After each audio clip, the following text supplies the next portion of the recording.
J P. Gavit साहेबांना देशदूततर्फे जीवनगौरव पुरस्कार डॉक्टर्स आणि सामाजिक कार्यकर्ते आणि उद्योजक यांच्या सामाजिक क्षेत्रातील उल्लेखनीय योगदानाबद्दल तसेच समाजात सकारात्मक बदल घडवून आणणाऱ्या कर्तृत्ववान व्यक्तींना नाशिकचा देशदूत जीवनगौरव पुरस्कार प्रदान केला जातो।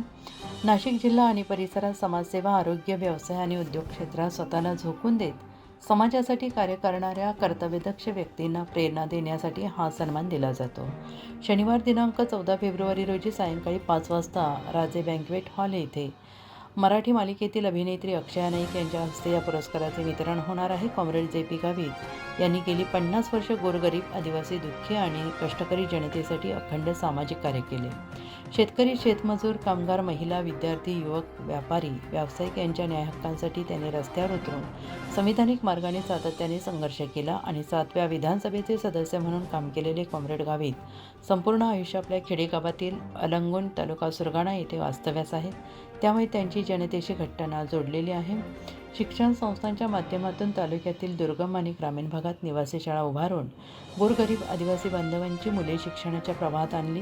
आजवर संस्थांमधून सुमारे 1000 विद्यार्थ्यांनी शिक्षण घेतलेले असून त्यापैकी हजारो विद्यार्थी डॉक्टर, इंजिनियर, शिक्षक, अधिकारी तसेच शासकीय आणि खाजगी क्षेत्रात विविध पदांवर कार्यरत आहेत। शहर महाराष्ट्रातील आदिवासी बांधव आणि शेतकऱ्यांची बुलंद तोफ म्हणून ओळख असलेले कॉम्रेड जे.पी. गावित यांनी नेहमीच आदिवासी, शेतकरी आणि बागायती शेतकऱ्यांच्या प्रश्नांवर ठामपणे आवाज उठवला।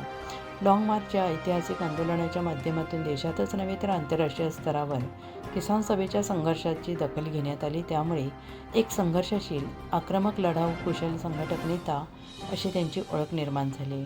नाशिक जिल्ह्यातील त्यांच्या व्यापक सामाजिक कार्याची दखल घेत दैनिक देशदूत समूहातर्फे शेतकरी नेते आणि कर्मयोगी कॉम्रेड जे.पी. गावित यांना जीवनगौरव पुरस्कार प्रदान करण्यात आल्याने सर्वत्र अभिनंदनाचा वर्षाव होतो आहे। Comrade J P. गावित साहेबांना लाल सलाम। उत्तर महाराष्ट्र न्यूज नेटवर्कसाठी पांडुरंग बिरार, प्रतिनिधी सुरगाणा पेठ। आत्मा मलिक हॉस्पिटल विश्वात्मक जंगली महाराज आश्रम ट्रस्ट संचालित आत्मा मलिक हॉस्पिटल, कोकम ठाण, शिर्डी। नाशिकचे सुप्रसिद्ध नेफ्रोलॉजिस्ट, किडनी विकार आणि किडनी प्रत्यारोपण तज्ज्ञ doctor Parth Devgaonkar, MD medicine, DNB nephrology, ESE nephrology, European renal association EDTA दर महिन्याच्या दुसऱ्या आणि चौथ्या बुधवारी आपल्या आत्मा मलिक हॉस्पिटलमध्ये उपलब्ध राहतील, तरी कृपया गरजू रुग्णांनी याचा लाभ घ्यावा। किडनी संबंधित विकारांची लक्षणे खालीलप्रमाणे: सकाळी उठल्यावर डोळ्याभोवती सूज येणे, चेहऱ्या किंवा पायावर सूज येणे, रक्तदाब किंवा मधुमेहाचा किडनी विकार, तरुणपणी उच्च रक्तदाब, रक्तातील युरिया क्रिएटिनचे प्रमाण वाढणे, लघवीमध्ये रक्त किंवा प्रोटीन जाणे, लघवी करताना त्रास होणे। शिर्डी कोपरगाव रोड, कोकमठाण, कोपरगाव। नंबर